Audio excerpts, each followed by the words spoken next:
The end of the parable of the unforgiving servant is, well, rather unforgiving, isn't it?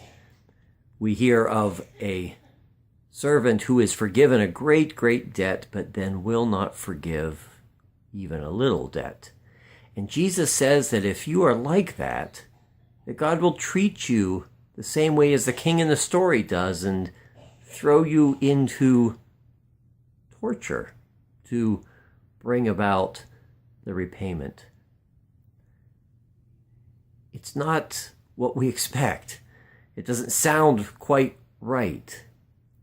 And I wonder if that torture is really the torment that comes from the guilt that we feel. That God doesn't promise to remove from us that very natural process of the feeling of guilt. That we know that if much has been given to us, much is required of us.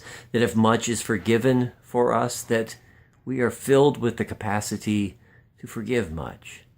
And so when we don't give, and when we don't forgive, when we withhold, and when we keep to ourselves, and we think that it's all about us, that in those moments, perhaps the guilt that we feel is exactly as it ought to be. That God gives us that feeling so that we will indeed become the people we're meant to be, knowing that God has loved us, and so we need to show that love to others.